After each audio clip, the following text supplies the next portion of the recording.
नमस्कार दोस्तों, आप सभी का स्टडी डिलाइट चैनल पर एक बार फिर से हार्दिक स्वागत है।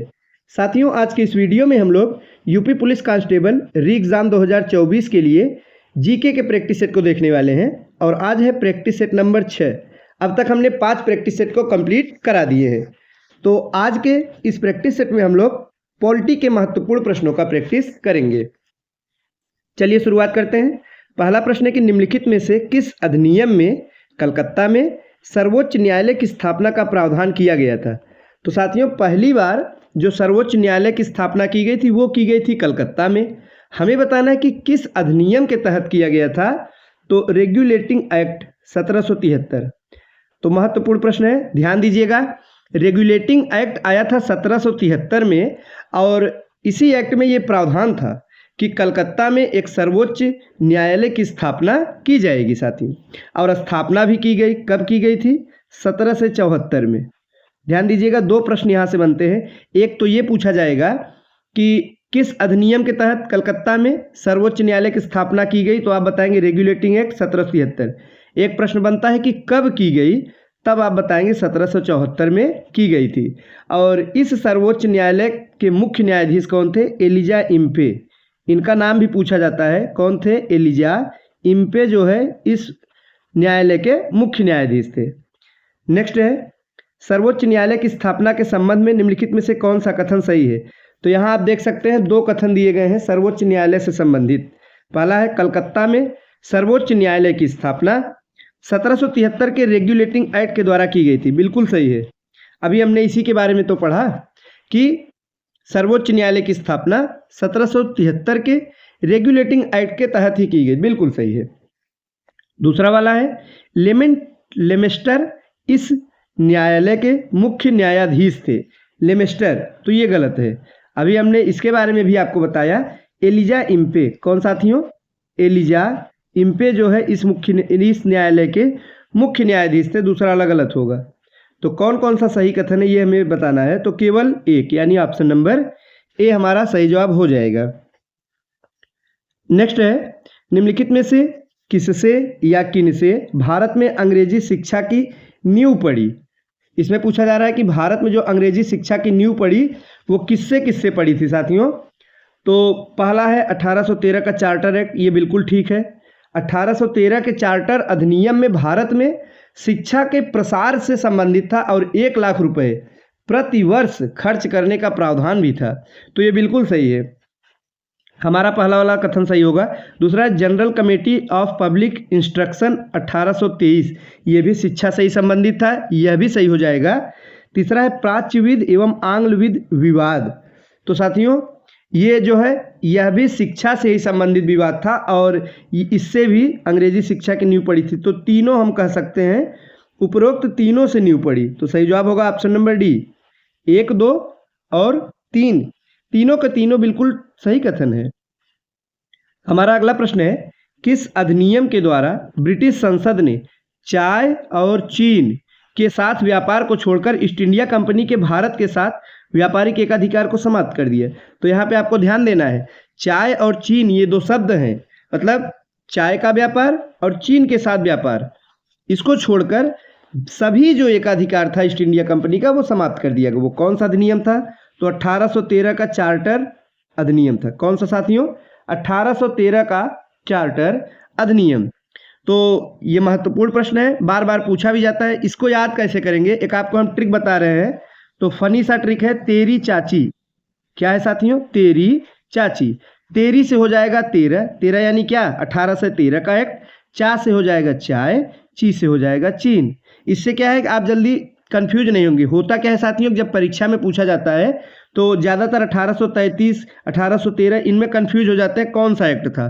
तो तेरी चाची, तेरी चाची, तेरी से 13 हो गया, चा से चाय हो गया, ची से चीन हो जाएगा।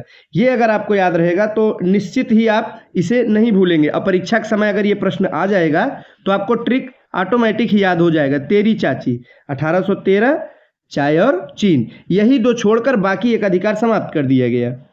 चलिए अब हम बढ़ते हैं अगले प्रश्न की तरफ, जो है कि किस अधिनियम ने भारतवासियों को अपने देश के प्रशासन में कुछ हिस्सा लेना संभव बनाया।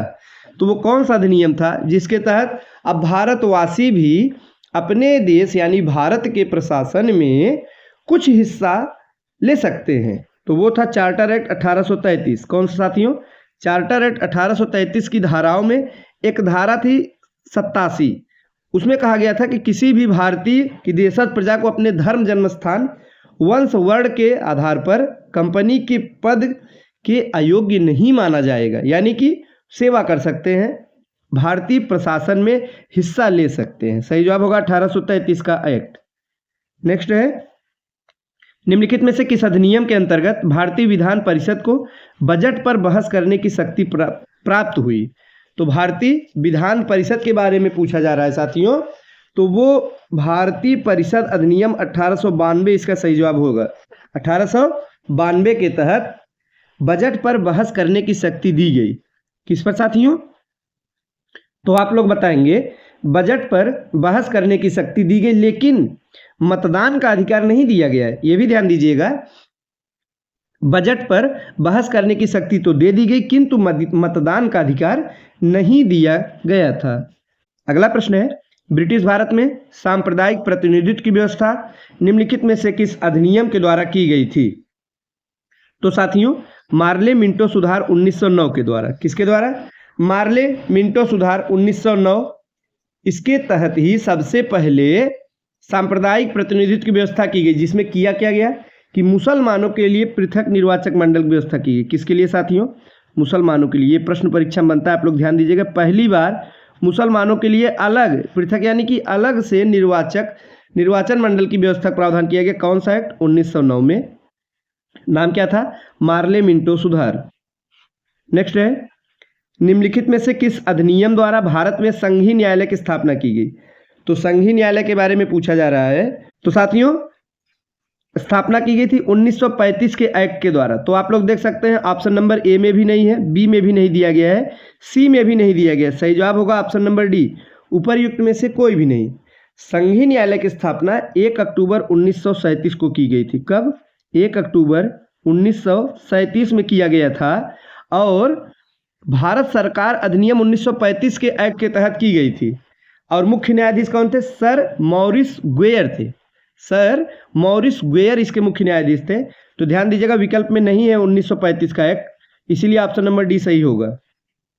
आगे कि भारत का संघीय न्यायालय निम्नलिखित में से किस वर्ष में स्थापित किया गया? अभी हमने आपको बताया था 1937 में स्थापना की गई थी।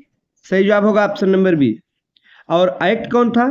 तो भारत सरकार अधिनियम 1935 का एक्ट था, जिसके तहत स्थापना हुई 1937 में। मुख्य न्यायाधीश कौन थे? तो सर मॉरिस ग्वेयर। साथियों, ये पूरा नाम है, आप लोग याद रखेंगे। सर मॉरिस ग्वेयर ये मुख्य न्यायाधीश थे इस संघीय न्यायालय के। और जब कभी रेगुलेटिंग एक्ट वाले सर्वोच्च न्यायालय यानी कलकत्ता के सर्वोच्च न्यायालय के मुख्य न्यायाधीश के बारे में पूछा जाएगा, तो वहां पे आप लोग बताएंगे केंद्र में द्वैध शासन किस अधिनियम के तहत स्थापित किया गया? तो साथियों, केंद्र में जो द्वैध शासन स्थापित किया गया वो भारत सरकार अधिनियम 1935 के तहत किया गया था। ध्यान देंगे, द्वैध शासन पहले प्रांतों में था, वहां समाप्त किया गया और केंद्र में लाया गया 1935 के एक्ट के तहत। नेक्स्ट है, निम्नलिखित में से किसने ब्रिटिश भारत में प्रांतीय स्वायत्तता शुरू की थी? तो प्रांतीय स्वायत्तता जो शुरू किया गया था ब्रिटिश भारत में साथियों, वो किस अधिनियम के तहत शुरू किया गया था? तो वो भी था भारत सरकार अधिनियम 1935 के तहत। सही जवाब होगा ऑप्शन नंबर सी। नेक्स्ट है, भारतीय विधान पालिका प्रथम बार द्विसदनीय कब बनाई गई? तो पहली बार भारतीय विधान पालिका जो द्विसदनीय बनाई गई वो साथियों 1919 के भारत सरकार अधिनियम के द्वारा। किसके द्वारा? 1919 के भारत सरकार अधिनियम। सही जवाब होगा ऑप्शन नंबर सी। आगे है, केंद्र में कौन सा एक्ट द्विसदनीय विधायिका लाया? तो केंद्र में जो द्विसदनीय विधायिका लाया था वो 1919 का एक्ट था। सही जवाब होगा ऑप्शन नंबर सी, 1919। नेक्स्ट है, एक संघीय व्यवस्था और केंद्र में द्वैध शासन भारत में लागू किया गया था। ये दोनों अलग अलग साथियों बताना है कि किसके तहत लागू किया गया था। एक संघीय व्यवस्था, तो संघी जहां भी शब्द आएगा हमने आपको बता दिया था 1935 का एक्ट, याद रखिएगा, वही सही जवाब हो जाएगा।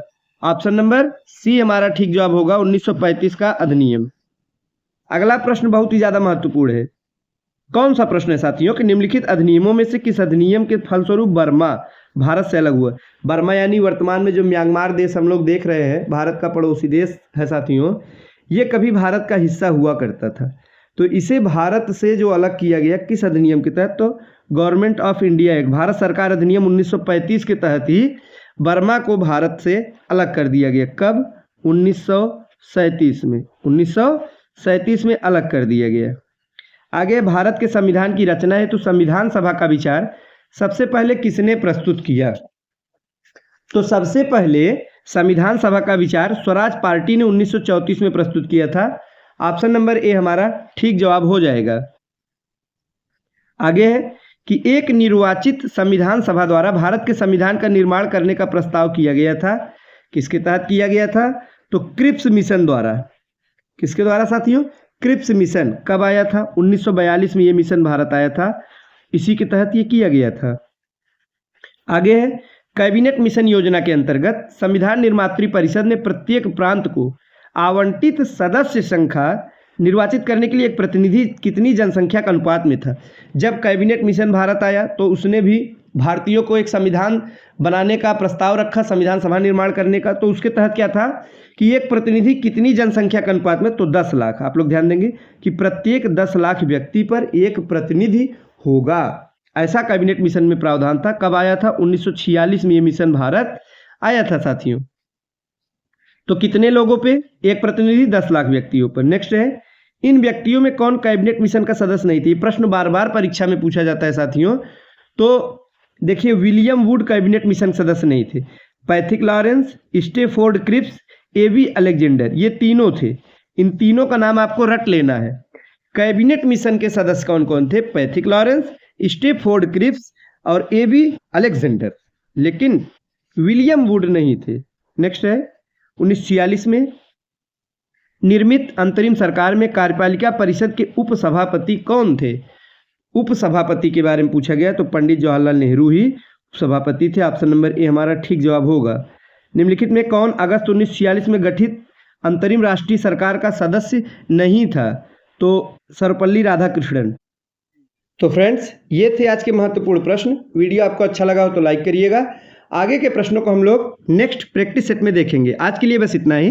धन्यवाद।